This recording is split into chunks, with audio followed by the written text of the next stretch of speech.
Sud Radio, le choc des idées, Jean-Marie Bordry.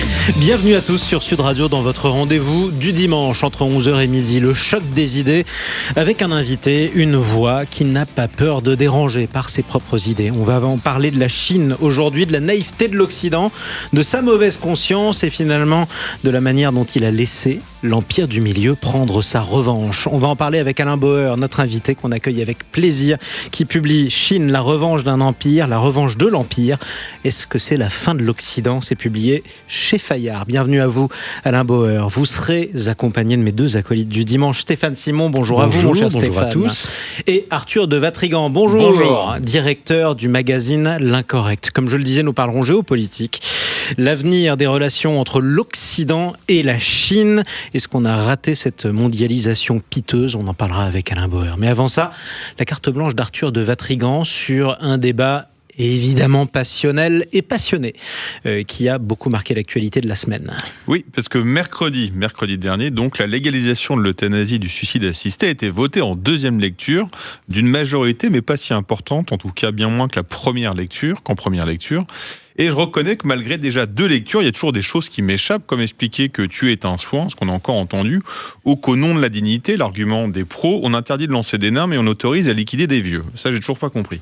Mais c'est pas ça qui m'intéresse aujourd'hui. Je voudrais aborder le sujet côté pognon, parce qu'il vous a pas échappé que l'espérance de vie s'allonge et que le nombre de personnes âgées aussi. Bon, malgré tout le respect que je vous dois, cher vieux, vous coûtez cher et la fin de vie, c'est encore pire.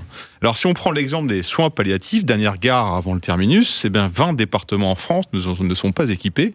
Et selon la Cour des comptes, la couverture des besoins ne devrait augmenter que de 23% d'ici 2046. La raison, on la connaît, ça coûte de l'argent.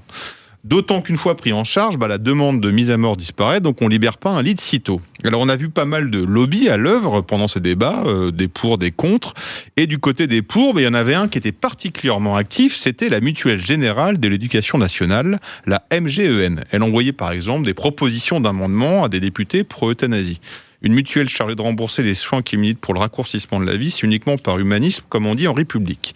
Et la preuve, c'est que son président, Mathias Savignac, avait déclaré dans Marianne, je cite, le taux de suicide des personnes âgées en France montre que la demande est déjà là. Donc si vous voyez, cher Jean-Marie, un vieux tenter de se jeter par la fenêtre, vous le retenez pas, vous lui donnez un gros coup de pied dans le derrière, ça va l'aider. Mais tout ça n'arrive pas par hasard. Est-ce que vous connaissez la VVS, la valeur de vie statistique ? Alors, elle est définie par l'État, permet de décider si une dépense publique est nécessaire pour réduire un risque en pertes humaines. En France, elle est à peu près chiffrée à 3 millions d'euros. Alors, pour comprendre le mécanisme, je vous donne un exemple. Si la construction d'un rond-point qui coûte 1,5 million d'euros permet d'éviter 2 accidents mortels, les calculs sont bons. En revanche, si vous faites un centre de sport pour vieux d'une valeur de 7 millions d'euros et que ça vous permet d'économiser un décès annuel d'une personne de plus de 75 ans, le calcul n'est pas très bon. Alors je précise que c'est un outil, ce n'est pas obligatoire et on ne sait pas quand l'État l'utilise ou non. Mais il ne vous aura pas échappé qu'on a quelques petits problèmes de budget en ce moment, des petites ressources qui manquent. Alors si on peut gratter un peu par-ci par-là, ça fait des économies. Et les mutuelles raisonnent de la même manière, mais la VVS est bien en dessous et vous l'imaginez. Et tout cela en fait a été théorisé. C'est le concept de la juste durée de vie, le fair innings, comme on dit en américain. Donc le principe est simple, c'est chacun a droit à une juste durée de vie en bonne santé. S'il meurt trop tôt, vous serez volé. S'il survit, là, vous vivez à crédit sur la société. Alors on peut se dire, oui, c'est un concept fumeux qui vient des dingues d'Amérique, tout ça. Que nenni. Parce que le concept a été adoubé par le Conseil national d'éthique, qui, dans son rapport sur la fin de vie, avait écrit noir sur blanc, le droit à la vie ne vaut pas devoir de vivre. Sympa pour un Conseil national d'éthique. Donc forcément, mais il y en a qui se frottent les mains, parce que vous voyez donc que derrière le bel habillage d'ultime liberté, qui n'est rien d'autre qu'un permis de tuer, il faut dire un mot ou une expression telle qu'elle est, il y aura toujours une question de pognon derrière, et selon votre niveau de compte en banque, soit vous aurez droit à l'option sympathique d'accompagnement jusqu'à la fin, soit si vous êtes plus pauvre, la pilule achetée en pharmacie, soit carrément l'injection létale. Comme on dit en République, encore une fois, c'est beau les lois de fraternité. La carte blanche. C'est le principe d'une carte blanche avec Arthur de Vatrigan qui, lui non plus, n'a pas peur de nous déranger par ses idées. Et parce qu'on est sur Sud Radio, vous aurez toujours le droit de le faire. Une réaction, Alain Bauer ? Alors j'en ai 3 en fait. D'abord, la découverte de l'actuariat comme mécanisme d'existence de toutes les assurances, vie, mort, habitation ou automobile, on l'enseigne au CNAM, nous avons l'Institut de l'actuariat, c'est ce qu'on fait juste pour calculer le montant de vos primes, y compris pour les inondations. Donc, ça, c'est le premier élément. Et c'est pas nouveau, ça date de Rochdale, il y a 2 siècles, donc même un peu plus. Donc c'est un vieux principe. Est-ce qu'on peut l'appliquer à la vie ? On l'applique par exemple quand il y a un accident et qu'en responsabilité civile, vous demandez à quelqu'un de compenser la mort de votre enfant, vos parents, le petit qui a été tué sur un passage piéton par quelqu'un drogué et mineur. À un moment, il y a des dommages et on les calcule comme ça. Alors c'est triste, c'est carré, c'est pas très glamour, mais c'est une réalité. Et le troisième problème, il est sur le cœur du sujet, si vous me le permettez. Chaque fois qu'on parle globalement de l'euthanasie, moi, ça m'a toujours bloqué, parce que l'idée de tuer pour sauver est un peu contre-productive. Et chaque fois que je rencontre quelqu'un qui souffre terriblement, dont la famille souffre terriblement, notre ami journaliste qui réclame, alors il n'a plus le moyen de parler, la maladie de Charcot, Charles Bietri, qu'on puisse l'aider à mourir, eh bien mon opinion vacille sur le thème, je ne vois pas pourquoi je ne l'écouterais pas lui. Et c'est toujours le débat qui est le passage de l'individuel au collectif. Donc je suis assez tenté de dire qu'à la fin, il faudra trouver une solution pour répondre à ces demandes individuelles-là, et que c'est la généralisation, la globalisation, et d'ailleurs le fait qu'on ne soit pas arrivé au Sénat à avoir un texte apaisé qui pousse l'Assemblée nationale à avoir un texte qui ne l'est pas suffisamment. Mais je serais assez favorable à ce que les sénateurs fassent le travail que les députés n'arrivent pas à faire, pour résumer. Ouais. Oui, en tout cas qu'ils essayent. Effectivement, Stéphane Simon ? Rien à ajouter. Rien à ajouter. Arthur de Vatrigan, on va aussi parler de ce livre. Oui, désormais. C'est quand même le sujet. Mais c'est l'autre sujet, exactement. Mais c'est un beau sujet. C'est un très beau sujet. Je pense qu'il a eu raison de l'aborder sous cette forme-là, parce que c'est les trucs dont on parle jamais, ni au moment de l'héritage, ni au moment du divorce. Il y a toujours une question d'argent. C'est important de l'avoir traité. Cacher ces questions de fric qu'on ne saurait voir en France. Vous avez raison, de toute façon, d'y revenir. Et de toute façon, on est là aussi pour dire ce qui ne se dit pas ailleurs, quoi qu'on en pense, au moins pour ouvrir le débat sur Sud Radio. Ouvrons désormais le débat sur la naïveté confondante de l'Occident face à la Chine. Oui. C'est notamment l'un des thèmes porteurs du livre de notre invité Alain Bauer. Je le rappelle, Chine, la revanche de l'Empire, la fin de l'Occident, point d'interrogation. C'est publié chez Fayard. Et ça s'inscrit, ce livre, donc dans une somme qu'Alain Bauer a débuté il y a quelques années pour analyser la nouvelle histoire, ou la fin de l'ancienne histoire, et la nouvelle qui arrive et qui est peu réjouissante, ou en tout cas qui est plutôt effrayante. Donc on est au 5e tome, donc il y en aura 2 autres, et donc ce tome est consacré à la Chine, la revanche de l'Empire. Donc rappelez-vous, en 1973, Alain Perfit, que vous rappelez d'ailleurs dans votre livre, publie « Quand la Chine s'éveillera, le monde tremblera ». 50 ans plus tard, Alain Bauer publie « La Chine, la revanche de l'Empire », car selon vous, non seulement la Chine s'est réveillée, mais elle a pris une sacrée revanche, même spectaculaire, sur l'histoire, et tandis que l'Occident, aveuglé par son arrogance, ses illusions, n'a rien anticipé, surtout rien compris de cette transformation profonde. Et donc vous retracez l'histoire de ce pays, autrefois perçu comme l'atelier du monde, produisant des biens de consommation bon marché pour nous, petits occidentaux, et qui est devenu une hyperpuissance économique, technologique et militaire. Et donc vous dressez le tableau de tout ce que la Chine sous Xi Jinping a fait et sa stratégie. Donc un contrôle accru des ressources naturelles, une sécurisation, mot pas évident, je le gommerai la prochaine fois, des chaînes d'approvisionnement mondiales, des investissements massifs dans les secteurs stratégiques, comme l'intelligence artificielle, qui je crois fera l'objet d'un prochain livre, les semi-conducteurs, les énergies renouvelables et surtout l'industrie de l'armement. Et en vous appuyant sur différentes sources, comme des rapports militaires, des analyses économiques, des documents diplomatiques, vous démontrez comment la Chine a multiplié par 10 ses capacités militaires en quelques décennies. Vous montrez l'expansion de sa flotte navale, sans oublier évidemment le tissage de ses réseaux d'alliances économiques et politiques, l'Asie, l'Afrique, mais aussi en Europe. Et donc vous posez ainsi la question cruciale de la restructuration du monde en 3 blocs. D'un côté, l'Occident affaibli par ses divisions et ses dépendances. De l'autre, la Chine et ses alliés, comme la Russie. Ou est-ce que c'est un allié ou pas ? On verra avec vous. Mais en tout cas, c'est rangé dans le camp des alliés aujourd'hui. Et enfin, les pays non alignés qui naviguent entre ces pôles pour maximiser leurs intérêts. Bref, nous sommes à un moment charnière, un tournant. Mais donc, avant d'aller plus loin et que vous nous éclairiez sur ces recompositions, j'ai une question. Vous parlez de revanche. Quelle est cette revanche et de quoi la Chine se venge-t-elle ? Quand vous allez en Chine, alors j'y vais depuis très longtemps maintenant, mais quand vous allez en Chine, vous avez toujours un moment qui s'appelle le sac du palais d'été. Ouais. C'est-à-dire les 55 jours de Pékin. C'est-à-dire l'invasion par toutes les puissances occidentales pour la seule et unique fois réunies ensemble avec le même objectif dans l'histoire, pour prendre le contrôle de l'Empire chinois afin de rétablir le trafic de stupéfiants et la consommation de l'opium. Le plus grand dealer du monde était britannique et tous les autres en profitaient. Les Français, les Anglais, les Italiens, les Allemands, et j'en passe. Alors, il y a le film, Les 55 jours de Pékin, ça c'est pour le fun hollywoodien, mais il y a la réalité. Et la réalité, c'est une immense blessure chinoise jamais refermée.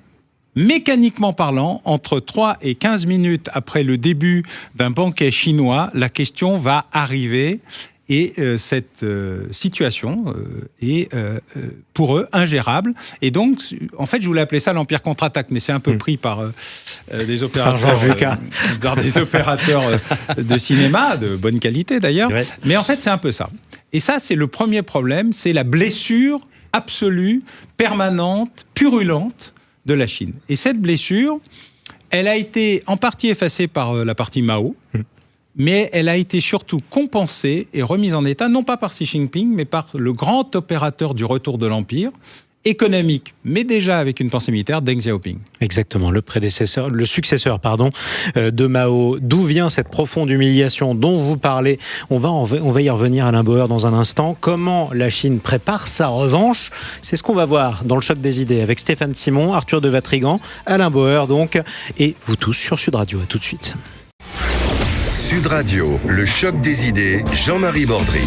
Le choc des idées sur Sud Radio jusqu'à midi avec Stéphane Simon, Arthur de Vatrigan, notre invité Alain Bauer qui publie Chine, la revanche de l'Empire. Est-ce la fin de l'Occident? C'est publié chez Fayard avec cette question.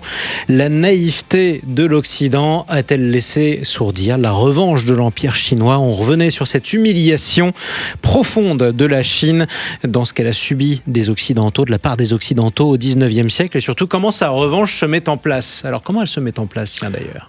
Quand Deng Xiaoping reprend le pouvoir, parce qu'il a été très proche du régime, puis expulsé au moment de la révolte des Gardes rouges, puis réintégré au moment où il y a le coup d'État qui élimine enfin la fameuse bande des quatre, avec la veuve Mao, Deng Xiaoping explique que, et je publie d'ailleurs à la fin des éléments internes de l'école du parti, qui expliquent comment eux voient les choses, comment il faut structurer les choses et comment ils vont se battre contre l'Occident. Et ce qui était intéressant, c'est de voir à quel point il pense et crée une doctrine du retour de la Chine. Deng Xiaoping, il dit d'abord, nous devons être puissants économiquement parce qu'il faut nourrir 600, 800, je ne sais plus combien il y en avait à l'époque, bientôt 1 milliard de Chinois.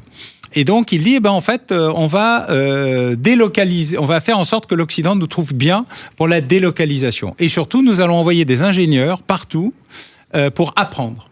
Et en fait, les Chinois commencent par envoyer non pas des espions, mais des ingénieurs, parce qu'ils créent un empire d'ingénierie. Dan Wang en a fait un livre remarquable qui explique que c'est l'ingénierie chinoise qui a permis le retour de la puissance chinoise. C'est tout à fait ça. Et ils disent, en fait, c'est très simple. Nous allons partir de la base. Qu'est-ce qu'on exploite? Comment on l'exploite? Qu'est-ce qu'on en fait?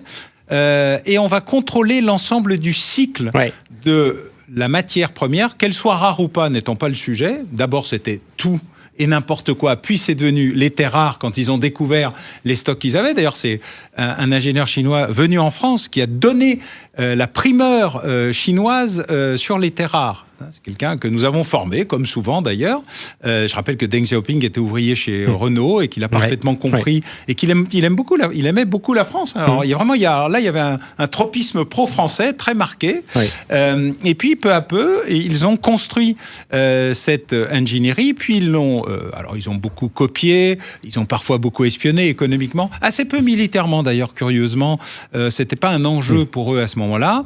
Puis est arrivé l'intermède, c'est-à-dire entre Deng Xiaoping et Xi Jinping, cette espèce de trouble. Le moment Tiananmen, moi j'étais à l'époque auprès de Michel Rocard, il y a eu un moment Tiananmen, comme il y a eu ces moments un peu étranges où on aurait pu démocratiser la Chine en les aidant un tout petit peu, et on a eu tellement peur que l'Empire s'effondre et qu'on entre dans une période de chaos, et bien on a eu la même chose que ce qui s'est passé avec Gorbatchev. Il faut sauver la Russie tout en éliminant l'URSS. Là, on a voulu sauver la Chine, y compris contre elle-même. Et donc, on l'a laissé massacrer ses étudiants. On a laissé massacrer à Tiananmen plusieurs milliers de morts, parfois peut-être des dizaines de milliers, en fait personne n'en sait rien. Et puis on a vu apparaître une nouvelle étape, Xi Jinping, fils d'un des proches de Mao, qui dirigeait d'ailleurs la seule province qui fournissait de la nourriture à l'armée rouge pendant la longue marche. Il faut savoir que l'armée rouge était... toutes les régions libérées étaient dans un état de détresse totale, l'armée populaire chinoise, sauf le père de Xi Jinping. Et peu à peu, lui a dit « Ah oui, mais il faut se réarmer aussi à tout point de vue. » Et ils ont appris ça de la guerre de Corée. La guerre de Corée est le deuxième moment chinois. La guerre de Corée, la Chine comprend que la masse équilibre la technologie. On peut rappeler d'ailleurs ce qui s'est passé lors de la guerre de Corée. Les deux Corées sont en guerre. Les troupes de Corée du Nord et les troupes de Corée du Sud, aidée par l'ONU. Voilà. Les Occidentaux. La Chine, c'est la Chine de Taïwan qui soutient. Il y a le 38e parallèle est passé 3 fois dans tous les sens. Exactement. À la fin, la Corée du Nord est envahie par les troupes de l'ONU. 3 millions de morts, dont quelques milliers de Français, d'Américains. Et la Chine de Mao sauve la mise à la Corée du Nord. Et ils comprennent la masse quant à la technologie. De là naît l'arme nucléaire tactique. MacArthur décide que le moment est venu de créer des armes nucléaires d'usage et pas seulement des armes nucléaires de dissuasion. Et donc les Chinois disent « Ah, en fait, il nous faut désormais la Chine, la masse et la technologie ». Et ça, c'est le programme de réarmement de Xi Jinping. Alors, votre livre nous raconte la montée en puissance de la Chine depuis Deng Xiaoping, peut-être même avant. Et votre livre aussi est un coup de griffe avec une patte de velours contre la France qui, malheureusement, aurait pu jouer une carte, puisque le général de Gaulle avait compris à l'époque l'intérêt stratégique d'aller chercher un développement et une coopération avec la Chine, mais aujourd'hui, vous dites que les grands perdants de cette affaire, c'est quand même l'Union européenne et la France. Je voudrais reprendre ce que vous dites. Le plus cruel, c'est lorsque vous expliquez les sommets Union européenne-Chine, qui sont toujours, je cite, l'occasion de présenter la coopération Union européenne-Chine comme une relation gagnant-gagnant, mais où la Chine gagne toujours 2 fois. Oui, parce qu'on ne réfléchit jamais. Quand vous avez un sujet genre la voiture électrique, pourquoi pas la voiture électrique ? Pour l'environnement, pour tout ce que vous voulez. C'est un peu comme ce qu'on vient de découvrir sur la centrale de Gardanne, qui, sa transformation de charbon polluant en outil non polluant, amène à payer 300 € le kilowatt, ce qui normalement est vendu par EDF 46. Donc il y a des moments où la folie a des limites, y compris des limites budgétaires.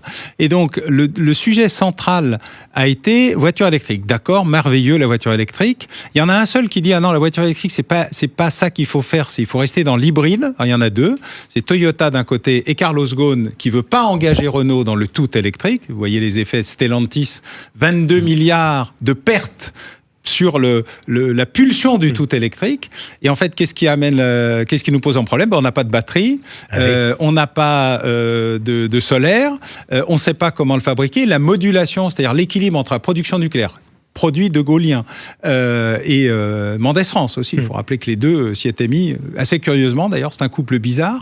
Bref, on construit un outil qui vise à nous désindustrialiser, mais avec une bonne volonté remarquable. Et après, on accélère en faisant pimpon, en allant dans le mur. Pourquoi ? Nul ne le sait d'ailleurs, parce que personne n'arrive à vous expliquer pourquoi le tout électrique a pris le dessus alors qu'il y avait l'option hybride, qui était une option lente. Hydrogène aussi. Il y avait hydrogène, enfin il y en avait plein d'autres. Lente, qui permettait une transformation douce de l'industrie sans détruire le dispositif. Alors qu'aujourd'hui, on est obligé de créer des nouveaux droits de douane pour imposer plus les véhicules chinois qui en produisent énormément, donc à bas coût, parce que la masse, même si la valeur ne changeait pas, la masse permet de réduire massivement le coût par unité de véhicule, et on fait ces erreurs. Et on les a fait dans à peu près tous les compartiments industriels possibles et imaginables. Même qu'à une époque, la France subventionnait l'achat de véhicules électriques, quelle qu'en soit la provenance, donc de véhicules chinois. Quand la subvention est tombée, les constructeurs chinois ont tout de suite baissé leur prix en France. Comme quoi, on les subventionnait directement. Arthur de Vatrigan. Mais est-ce que la raison n'est pas simplement idéologique ? Ah non, ça serait la bonne nouvelle. Moi, voilà. Michel Rocard, non seul et unique patron en politique, disait qu'en matière de grandes catastrophes, il fallait toujours privilégier la connerie au complot. Que la connerie était largement répandue à la portée de tous, le complot nécessitait beaucoup d'intelligence et d'organisation, c'était très rare. Je découvre depuis très longtemps, maintenant j'ai accompagné Rocard à partir de 81, donc j'ai 45 ans presque de service public, je découvre avec stupéfaction l'immense inculture scientifique, technique, culturelle et l'intégralité des processus de décision sans aucune réalité d'analyse. C'est-à-dire que dans mon métier, la criminologie, on fait diagnostic, il faut qu'on tombe d'accord sur quelque chose, pronostic, on essaye d'évaluer si on peut y faire quelque chose, et thérapeutique, voilà les moyens de faire quelque chose. La France, c'est le pays des thérapeutes, sans diagnostic. C'est Dr House du service public. Nullité politique. Oui. On a la ressource, on a les compétences, on a le savoir-faire, on a les ingénieurs, mais nos politiques sont nulles. Nulles. Et donc, en science en tout cas. On fait un suicide industriel. Oui, absolument. Mais il le crée. Alors autant vous avez eu une volonté industrielle de Gaulle, Pompidou, indiscutable, clairement identifiée avec des logiques, des cohérences, des textes, des documents sur la télématique, une vision. Pour dire les choses, une vraie vision du monde. Alors, tous les rapports des années 60, il faut aller à la documentation française, numérisée maintenant. Vous pouvez retrouver tous les rapports de cette période. Tout est carré. C'était une période où il y avait un plan, où on faisait des plans, où on suivait des plans. Il y avait une logique de plan. Ça, voilà. Mais là, non. Là, c'est au coup par coup. C'est l'ère du temps. Qu'est-ce qu'on va faire aujourd'hui ? Tiens, une centrale solaire. Oui, mais comment ? La modulation nucléaire. C'est quoi la modulation nucléaire ? C'est comme les gens qui vous disent qu'il faut fermer Fessenheim. Puis 3 ans après, ils disent est-ce que vous pourriez le rallumer comme si c'était un truc pouce-bouton, ce qui fait hurler de rire les ingénieurs d'EDF, ou pleurer d'ailleurs. Mais vous avez ça, c'est un moment absolument incroyable. Jean-Pierre Olvad, il y a quelques jours, faisait encore un long papier disant « J'ai jamais vu autant de nuls dans la fonction politique, publico-politique, qu'aujourd'hui. » C'est pas qu'ils sont nuls au sens... Voilà, ils peuvent être extrêmement intelligents, mais dépourvus d'une culture scientifique et technique telle que la Chine, c'est l'inverse. Grosso modo, c'est un empire d'ingénieurs. Ils sont tous ingénieurs de quelque chose. La logique est ingénierie, tout est cohérent de manière ingénieure, et la décision politique vient après. C'est pas la politique qui dit voilà comment il faut faire, c'est l'ingénieur qui dit voilà comment on peut faire, et le politique qui décide. Raison pour laquelle vous appelez le marché européen un marché dominé, comme vous le dites. On va revenir avec vous dans un instant, Alain Bauer, avec Arthur de Vatrigan et Stéphane Simon. On a parlé beaucoup de l'Europe, dont vous qualifiez le personnel politique de nul, mais on va parler aussi de ce qui se passe aux États-Unis. Trump face à la Chine. Tiens, est-ce que le conflit entre les États-Unis et la Chine est inévitable, autour de Taïwan notamment? On y revient dans quelques instants dans le choc des idées sur Sud Radio. Sud Radio, le choc des idées, Jean-Marie Bordry. Le choc des idées avec notre invité Alain Bauer, auteur du livre Chine, la revanche de l'Empire chez Fayard. Nous sommes toujours avec Stéphane Simon et Arthur de Vatrigan. Trump face à la Chine, le conflit est-il inévitable? Vous disiez juste avant, Alain Bauer, que l'Europe avait un personnel politique nul face à la Chine qui avait entraîné... Scientifiquement nul. Scientifiquement nul. Est-ce que c'est la même chose aux États-Unis ? C'est un peu plus compliqué, d'abord parce que les États-Unis importent les cerveaux des autres, donc ils ont largement de quoi faire, mais eux les financent, ce que nous ne savons pas faire. Ce qui est très très curieux quand vous regardez les principaux opérateurs industriels, mais surtout en IA, etc. Vous avez énormément d'étrangers, beaucoup de Français d'ailleurs, de jeunes Français qui ont créé des startups ici et qui sont partis là-bas parce que là-bas ils ont trouvé un financement qui n'est pas le fait de remplir 12 bottins en version papier pour obtenir un financement éventuel avec un bon de commande un jour et payer plus tard. Ce qui est un des vrais sujets français. Donc on peut parler français, manger des croissants et boire un café tout à fait acceptable à Abu Dhabi, comme dans la Silicon Valley ou au Texas désormais, qui est la nouvelle Silicon Valley américaine. Donc, il y a beaucoup de cerveaux brillants et scientifiquement compétents aux États-Unis. Mais surtout, les États-Unis ont une réalité qui est le bras de fer, la capacité à jouer. Alors, d'un côté, vous avez le poker menteur entre Donald Trump et les échecs menteurs avec les Iraniens. Je rappelle que c'est surtout l'Empire perse, parce que comme toujours, il faut se rappeler que tout pays a surtout une nostalgie impériale. Les Perses iraniens ou les Turcs ottomans, les Russes orthodoxes et les Chinois, parce que c'est l'Empire chinois, l'Empire américain là. Sauf que Trump et Xi, comme Vladimir Poutine, parlent le même langage. ils se comprennent. Ils n'ont pas besoin de traducteurs. C'est la logique des hommes forts. Les hommes forts, ils ont une logique qui est très simple. Elle est verticale. Nous voyons le monde d'une manière horizontale. Nous avons appris le monde d'une manière horizontale avec l'Europe au milieu. Eux, tout ça n'existe pas. Ils ont une vision verticale. Elle va de l'Arctique à l'Antarctique, de l'Alaska au Groenland pour les États-Unis. La Chine va de haut en bas avec toutes les annexes possibles et imaginables. Ils ont un problème qui s'appelle l'Inde. Et c'est probablement le seul endroit où la politique extérieure française a du sens. Notre relation avec l'Inde, seulement que Donald Trump a piétiné avec une sorte de bonne volonté tout à fait étonnante. Et puis au milieu, vous avez la zone de prédation. Dans la zone de prédation, vous avez l'Afrique et nous. Les États-Unis viennent de récupérer le canal de Panama contre la Chine, donc ils sont en train de récupérer l'intégralité de leur pouvoir de contrôle sur l'Amérique du Sud. Électoralement dans certains cas et militairement, on l'a vu au Venezuela dans d'autres. Les Chinois essayent de faire exactement la même chose avec des implantations portuaires. La carte des ports chinois qu'ils ont achetés ou qu'ils contrôlent est impressionnante en Afrique, mais en Europe aussi. Oui. Voilà, donc là c'est la zone de prédation. Ils sont très largement en tête, leur base de Djibouti est tout à fait considérable. Et pour la première fois dans l'histoire, alors que vous avez 2 armadas américaines qui sont face à l'Iran, vous avez une armada chinoise qui est physiquement présente. C'est pas seulement la Chine diplomatique, la Chine militaire montre ses muscles avec son plus gros navire espion, 4 navires de combat, et surtout la vente et la distribution à l'Iran de dispositifs d'écoute et d'antimissiles qui sont extraordinairement modernes. On verra s'ils résistent ou pas à une offensive américaine, c'est peu probable, mais quand même. Mais on l'a vu, par exemple, ils ont armé le Pakistan contre l'Inde, avec des résultats mitigés. Des résultats mitigés, puisque les Rafales français, manifestement, sont toujours là. Voilà, mais il y a eu de gros dégâts en Inde, quand même. Oui. Donc, le sujet montre à quel point la Chine, qui était très prudente, est aujourd'hui devenue active, voire même dominante, et la multiplication par 3 en 3 ans de son potentiel nucléaire, la multiplication par 3 de ses sites de production nucléaire, et le fait que quand les États-Unis produisent un porte-avions en 12 ans, la Chine en produit 2 en 6 ans, il y a un petit sujet qui commence à changer totalement la donne. Arthur de Vatrigan. C'est vrai que les prédateurs, ça donne faim, surtout quand on voit les autres monter en puissance. Mais il y a, vous savez, du point de vue français en tout cas, Taïwan semble être le point de friction. C'est-à-dire que dès qu'on dit que la Chine s'approche de Taïwan, on annonce que les Américains vont débarquer. Et dès que les Américains s'approchent trop, on annonce que la Chine va envahir. Alors, quelle est la réalité de Taïwan aujourd'hui ? Est-ce que c'est le seul point de friction ? Est-ce que c'est le principal ? Ou est-ce que c'est un prétexte ? Et peut-être rappeler à nos auditeurs le passif de Taïwan. En quoi ça peut être stratégique pour la Chine ou pour l'Amérique ? Alors, Taïwan n'a aucun intérêt stratégique en soi. Taïwan est une émanation d'une crise interne au Parti communiste chinois entre Chiang Kai-shek, qui était aussi communiste que Mao, et que Lee Kuan Yew à Singapour. Les deux sont devenus l'un conservateur, l'autre libéral, et Mao est resté communiste. Voilà. Et donc, autant l'affaire de Singapour se réglait par une relation commerciale bienveillante et ouverte, autant la question taïwanaise a connu des hauts et des bas. D'abord parce qu'une partie importante du trésor national chinois artistique et muséographique est à Taïwan. Le musée de Taïwan, c'est un truc qu'il faut voir une fois dans sa vie.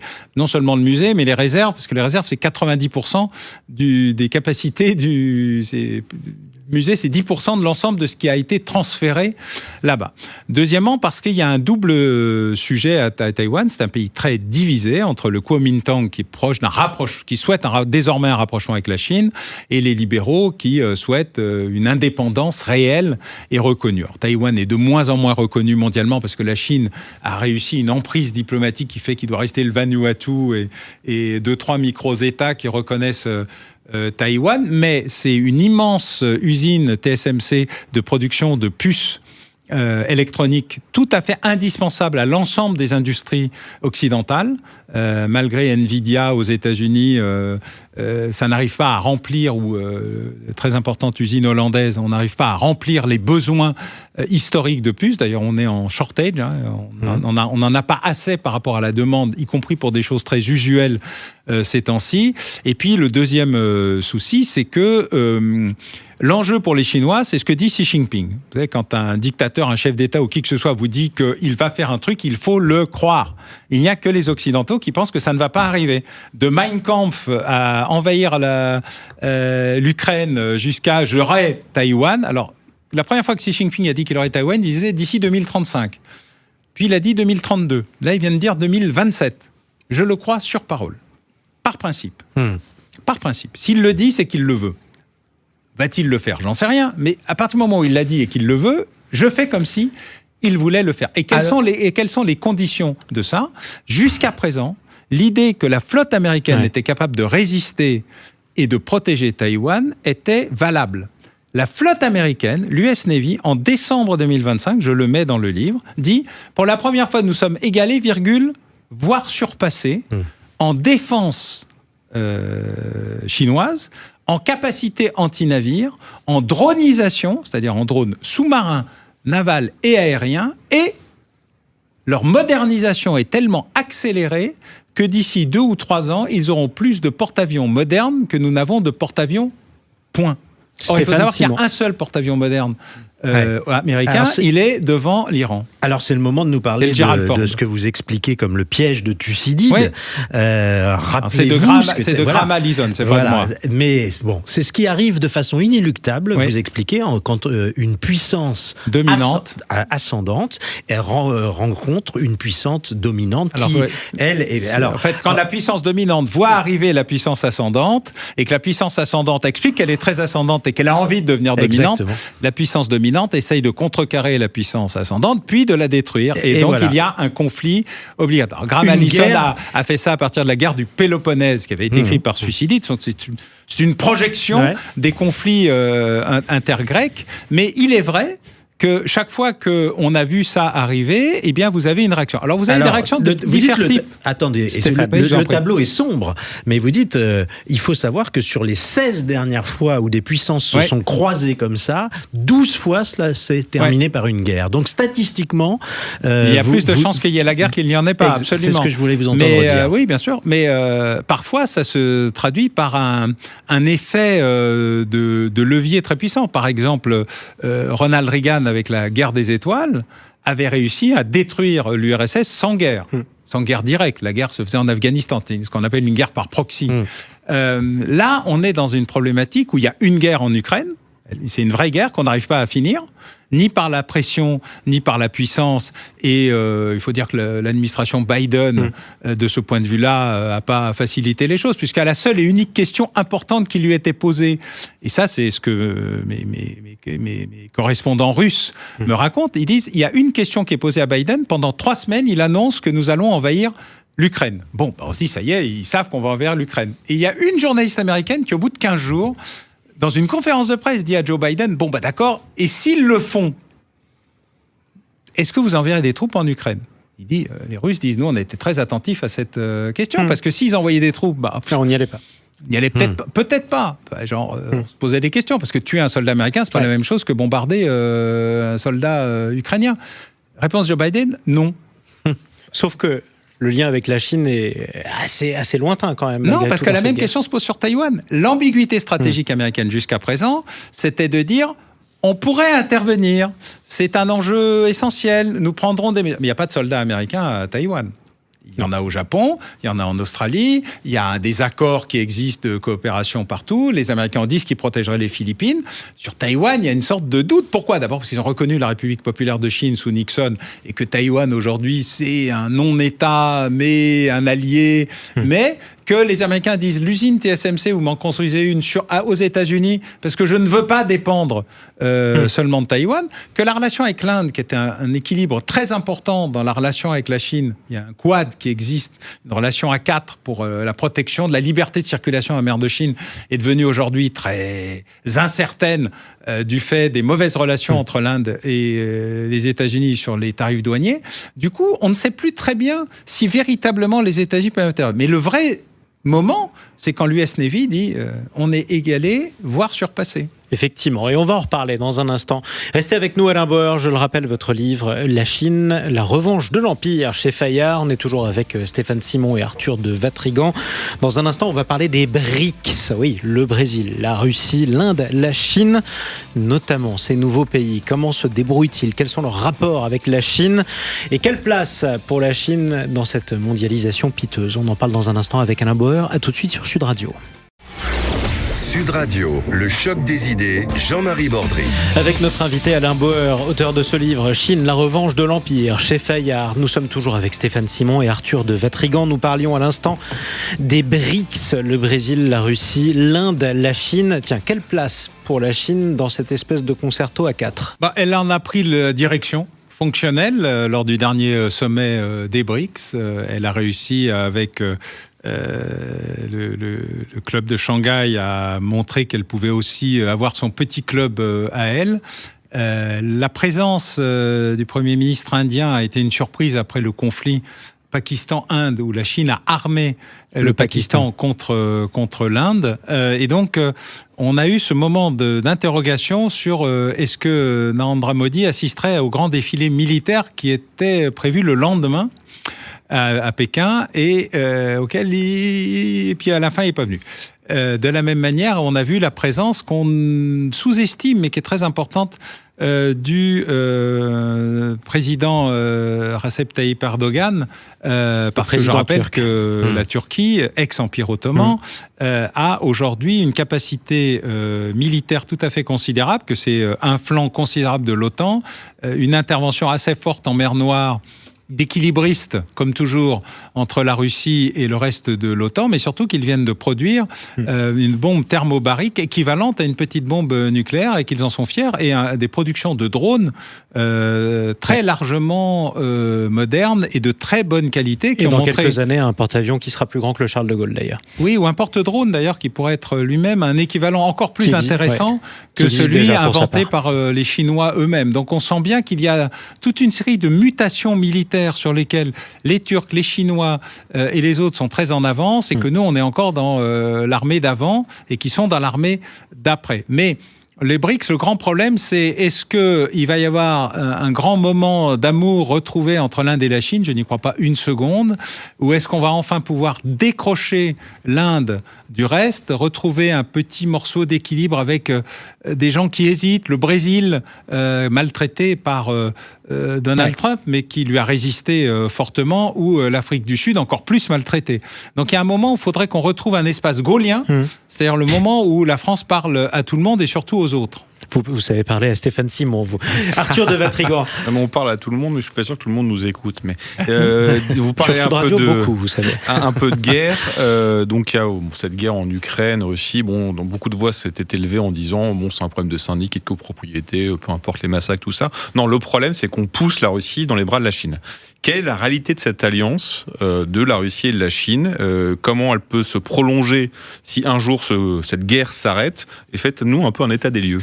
Alors, pour l'instant, c'est l'étouffeur ottoman, c'est-à-dire que Vladimir Poutine... L'étouffeur, je trouve ça plus joli, c'est plus doux.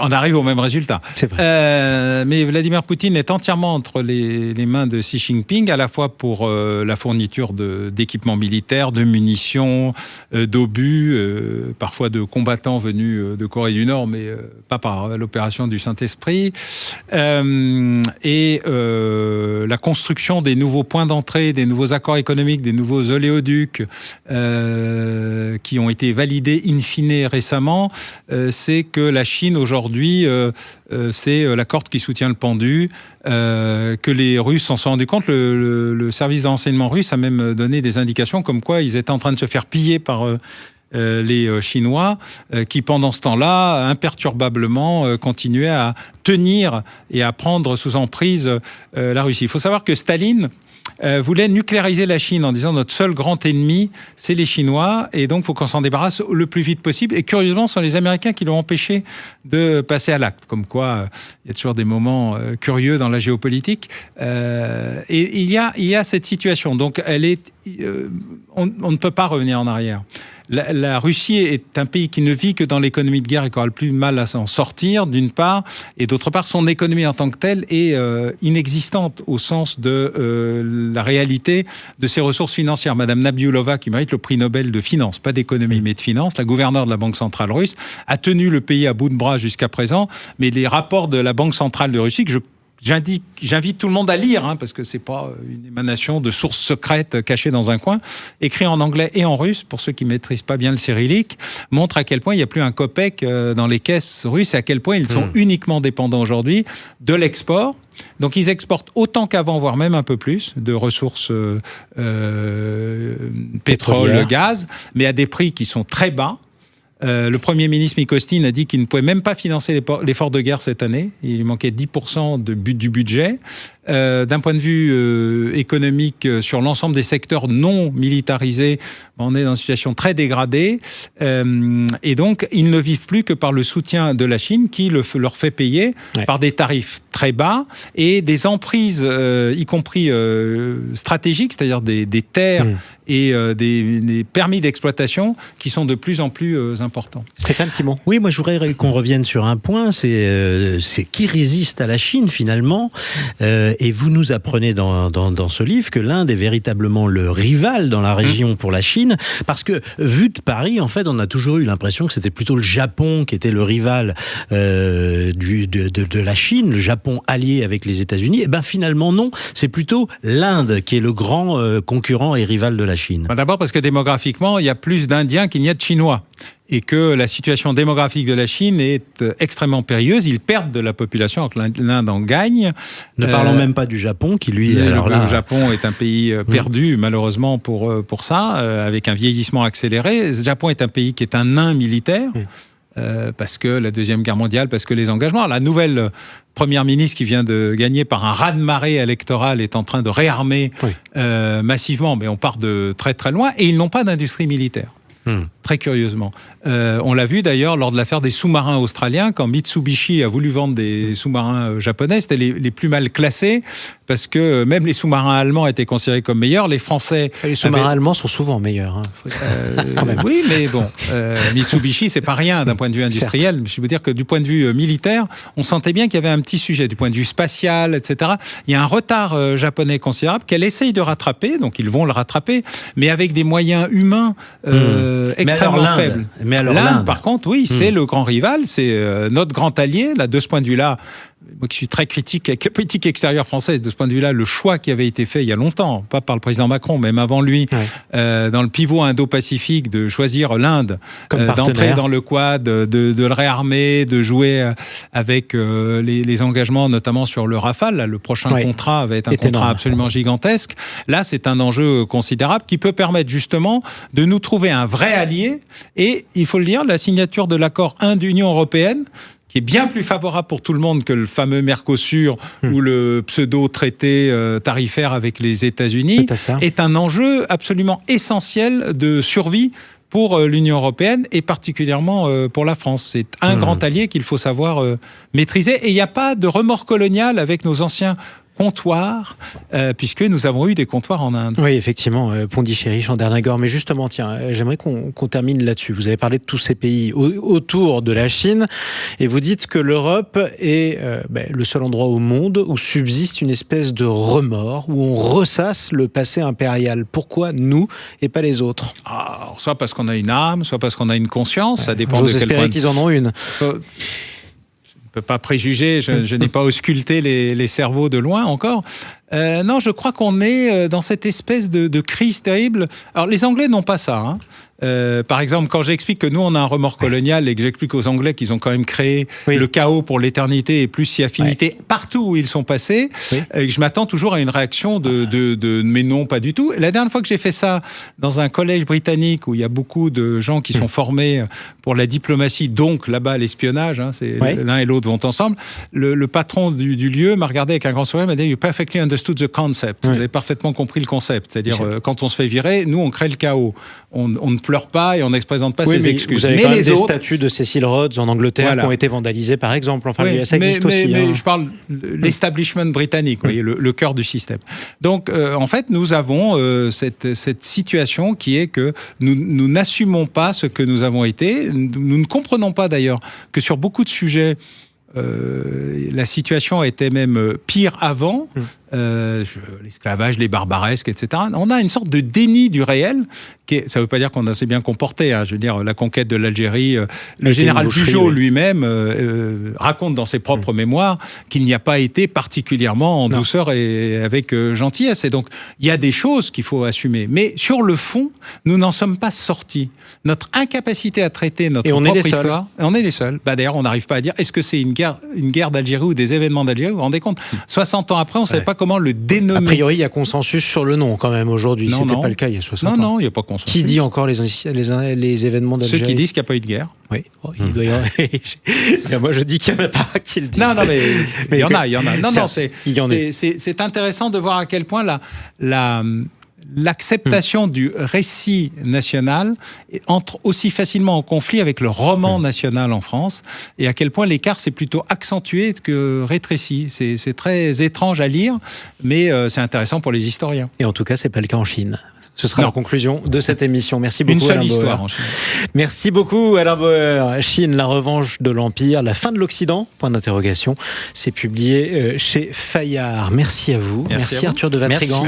Je rappelle que votre magazine L'Incorrect est toujours disponible dans vos kiosques, dans nos kiosques. Et puis merci à vous, Stéphane Simon. Avec plaisir. Chers toujours. amis, je vous dis à très vite dans Le Choc des Idées sur Sud Radio, toujours de 11h à midi.